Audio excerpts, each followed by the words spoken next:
and a political globe. The physical globe is a pretty thing with all kinds of green and brown, wiggly patterns on it. The political globe, on the other hand, has still got the wiggly outlines of the land, but they are all crossed over with colored patches, many of which have completely straight edges. A lot of the boundary between the United States and Canada, once you get west of the Great Lakes, is simply a straight line. What has that got to do with anything? With any difference between Canadians on one side of the line or Americans on the other side of the line, or what have you? It is absolutely a violation of the surface of the territory.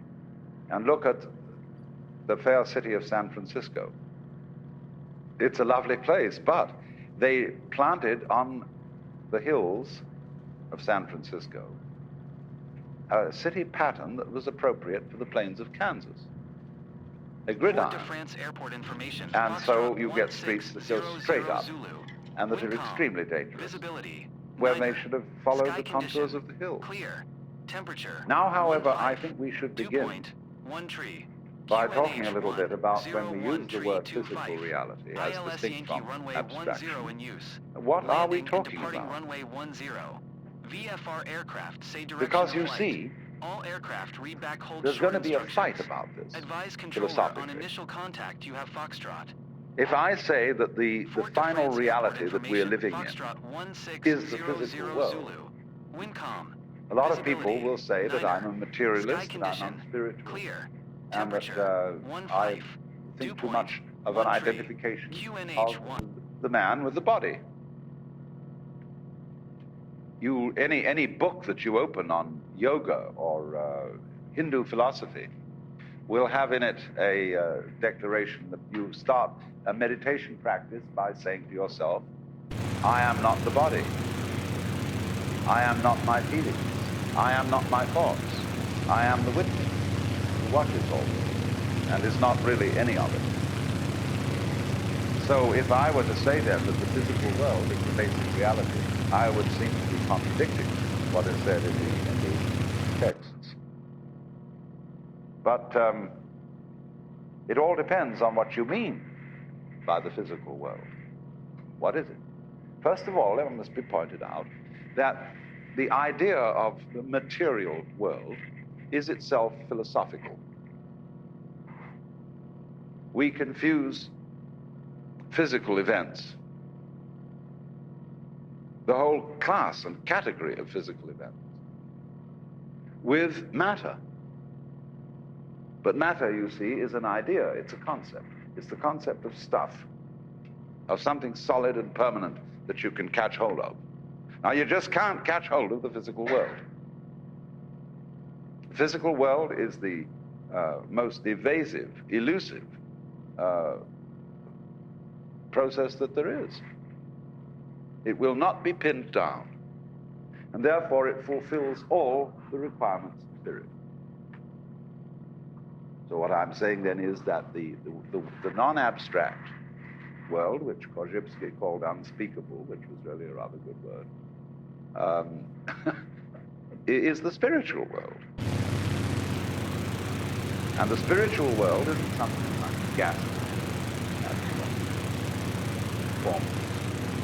In that sense, shapeless. It's formless in another sense. The formless world is the wiggly world. See, when we say something is shapeless, like a cloud, what shape has this cloud? You say, well, it's so vague, it's shapeless. That's the real formless world. The formal world is the one that human beings try to construct all the time. See, wherever human beings have been around, you see rectangles and straight lines, because we're always trying to straighten things out. And so that's the very mark of our presence. I don't know why we do it. It's always been a puzzle to me why architects are always using rectangles. But the thing is that they make us feel very uncomfortable if they don't. I have an architect friend who built somebody a house like a snail shell. And it spiraled in and in and in and in, and the John was right at the center. Spiral. But everybody rebels against this house. They feel very uncomfortable. No, you see, the furniture doesn't fit. Because all furniture is made to fit in a rectilinear scene. And we're always putting things in boxes. See, all thoughts, all words are labels on boxes. Therefore, we feel we've got to get everything boxed. And so we put ourselves in boxes. Everything is put in boxes. But actually, everything else in nature doesn't go that way.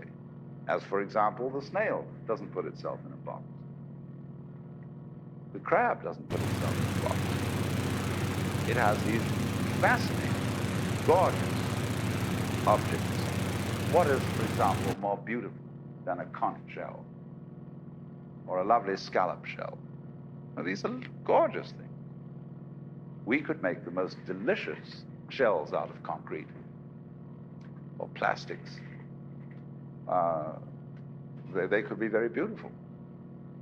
And we could distribute ourselves over the landscape like shellfish along the seashore. But instead, we have to live in boxes. And there's nothing, you can't fight it. It's the system.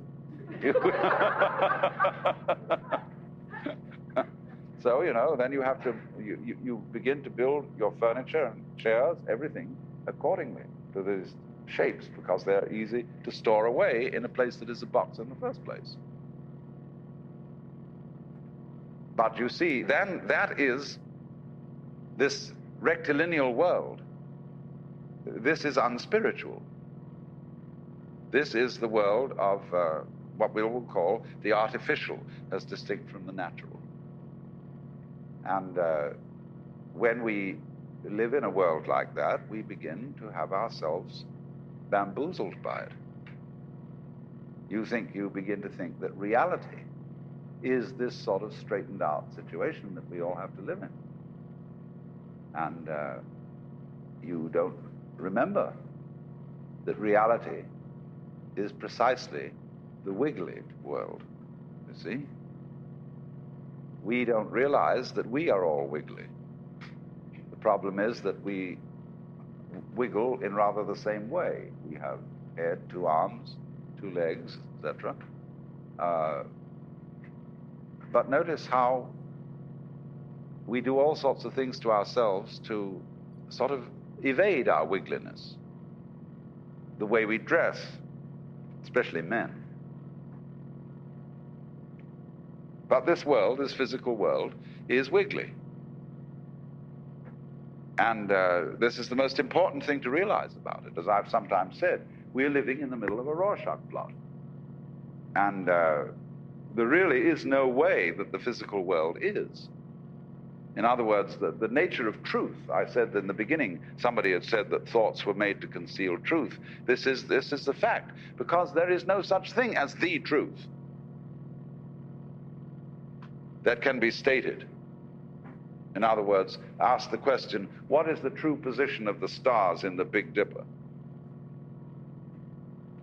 Well, it depends where you're looking at them from. And there is no absolute position. So in the same way, accountants, a good accountant will tell you that any balance sheet is simply a matter of opinion.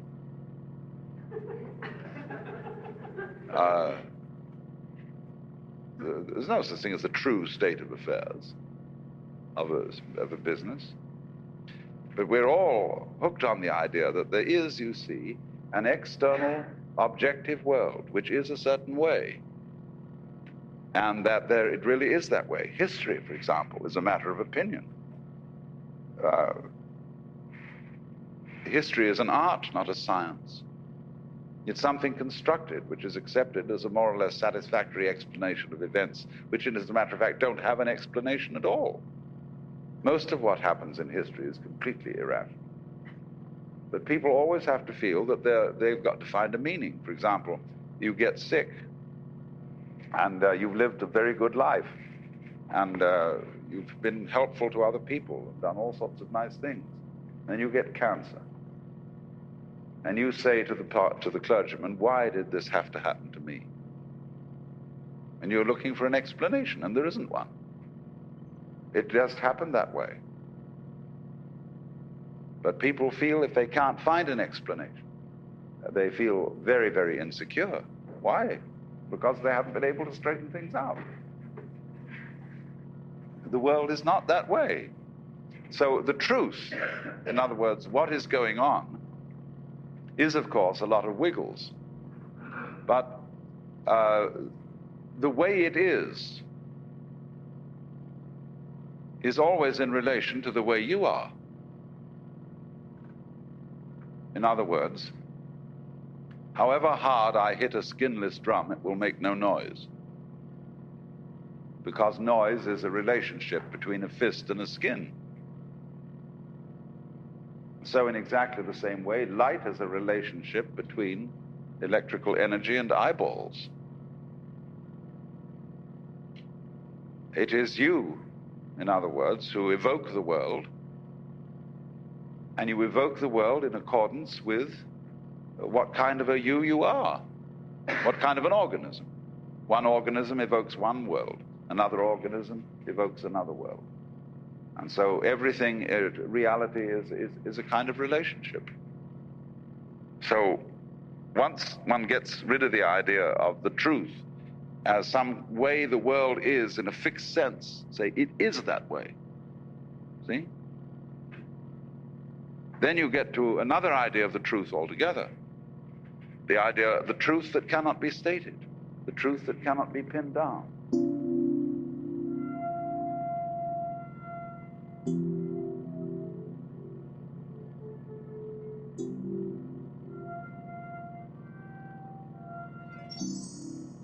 I might say that I'm interested in Japanese material because, contrary to popular belief, Americans are not materialists. We are not people who love material. But our culture is by and large devoted to the transformation of material into junk as rapidly as possible. God's own junkyard.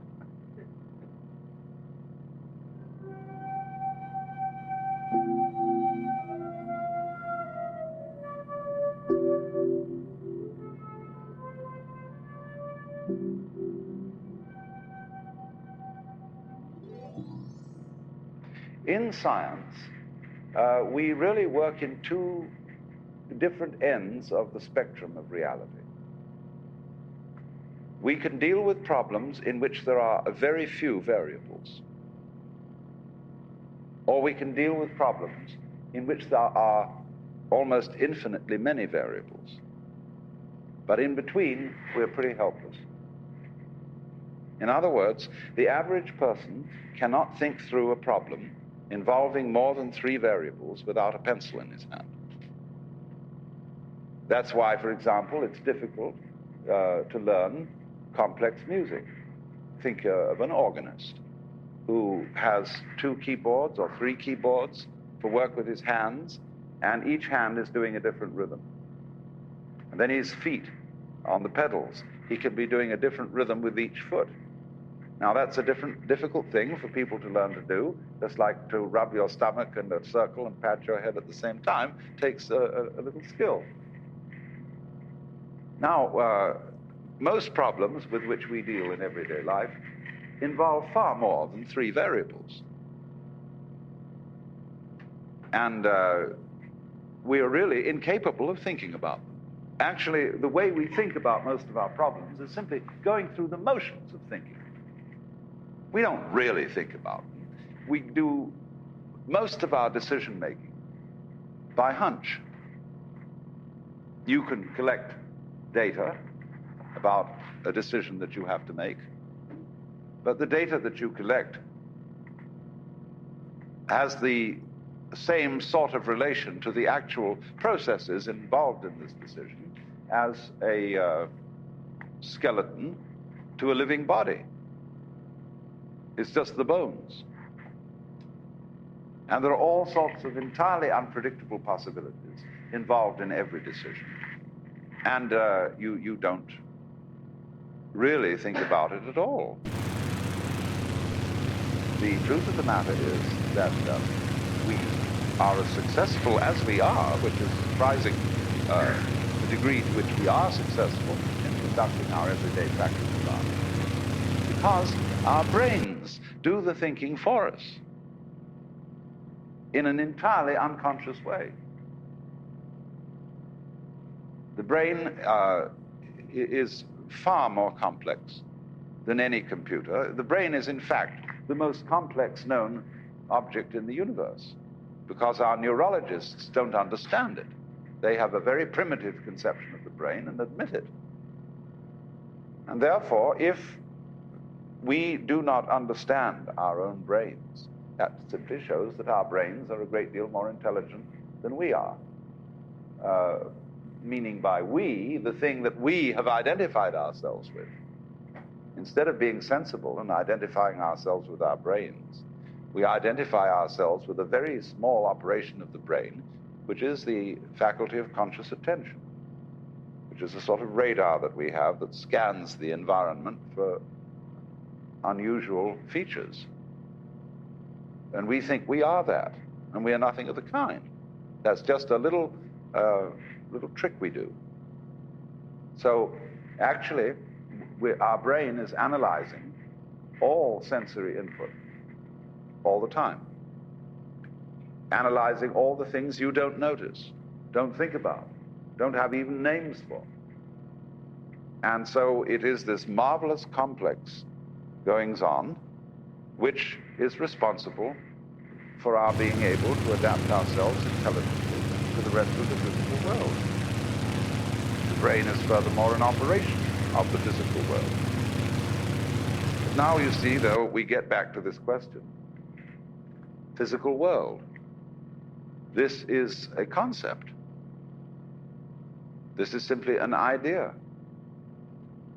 And if you want to ask me to differentiate between the physical and the spiritual, I will not put the spiritual in the same class as the abstract.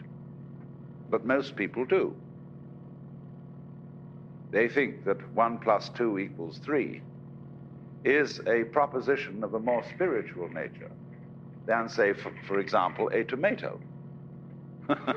But I think a tomato is a lot more spiritual than 1 + 2 = 3. This is where we really get to the point. That's why in Zen Buddhism, when people ask what is the fundamental principle of Buddhism, you could very well answer a tomato.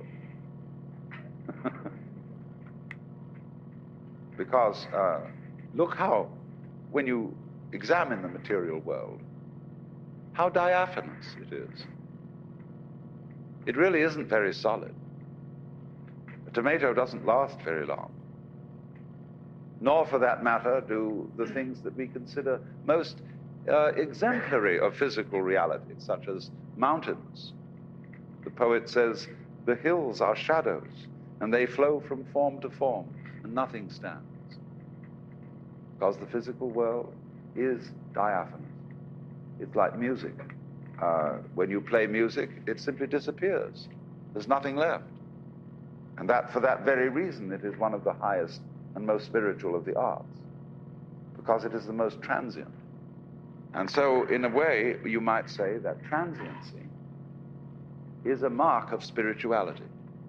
A lot of people think the opposite, that the spiritual things are the everlasting things. But you see, the more a thing tends to be permanent, the more it tends to be lifeless. So then, the physical world, we can't even find any stuff out of which it's made. We can only recognize each other. And I say, well, I realize that I met you before and that I see you again.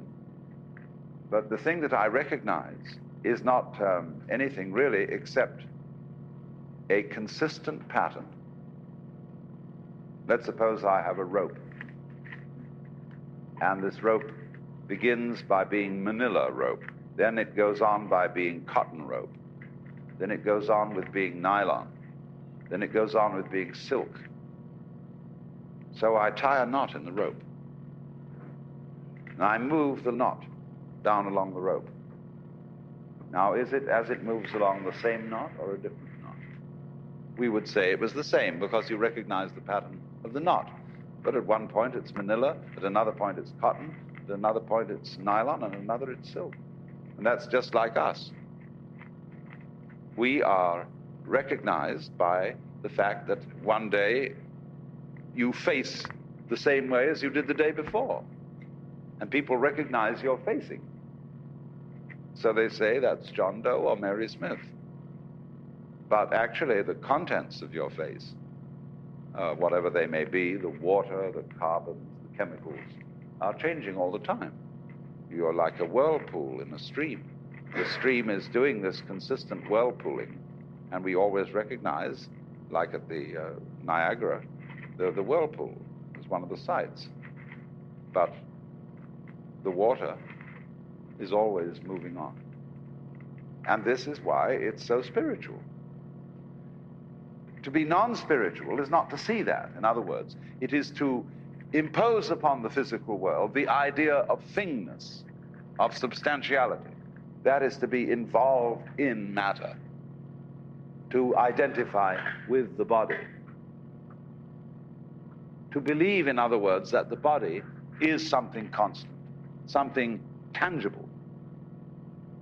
So therefore, if you cling to the body, you will be frustrated. So the whole point is that the material world, the world of nature, is marvelous, so long as you don't try to lean on it. I was in this morning's seminar making a rather outrageous suggestion. Instead of the attitude that we are either objects of fate, which are puppets manipulated by natural forces, and instead also of the attitude, if you can't lick 'em, join 'em. That is to say, as it were, pretend that everything that happens is just the way you really intended it to happen. There is still something else which is intuited in all forms of mystical experience, which is not that you have to pretend anything,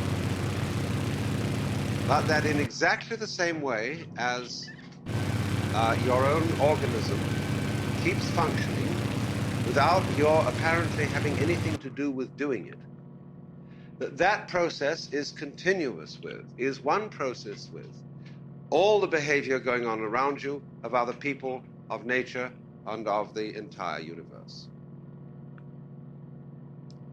And as you contemplate this possibility, you, shall I say, begin to get the feel of it. And there is a curious point where a concept, which after all this is a kind of concept, slips over into getting a knack of actually feeling that's the way it goes. It's exactly the same sort of thing as getting, say, the feel of the wind in sailing, where you need to keep a certain tautness, shall I say, in the sail. Keep up a kind of even pressure. It's the same as in many, many other skills, where there comes a point of getting a knack. And at every moment of getting the knack, you have the curious sensation that this which you are doing is doing itself. You get, when you first remember riding a bicycle, when you first actually swam, don't you remember the feeling of somehow it is doing it, rather than I am doing it in the ordinary way? It happened. You know, look, Mama, no hands. And so in respect to what I'm talking about, there is a point at which it becomes perfectly clear to you that you are not something struggling against everything else, or being victimized by everything else, but that what is going on, insofar as you can experience it, is your own doing. And the flip from one state to the other is just like getting the knack in swimming, riding a bicycle, or any other athletic or artistic activity. But then at that point, you see, you become, from the world's point of view, crazy. You become a divine madman. And at that point, you are able to practice what Jesus taught in the Sermon on the Mount. Be not anxious for the morrow, what you shall eat, what you shall drink, and wherewithal you shall be clothed. You know, that passage is the most subversive passage in the New Testament. And I have never yet heard a sermon in which any preacher seriously advocated it. They say, well, that's a very high ideal. It might have been all very well for Jesus, who was God. And yeah, but people like that, you see, are regarded as completely irresponsible by the clergy in general, see? And somebody actually goes out because they say those hippies aren't really doing it, because they are relying on money from home, which is earned by their square father, or from scrounging. And there's still not quite the attitude of let it all go. But you see, if you are a really genuine divine madman, you are not necessarily at the same time an irresponsible being.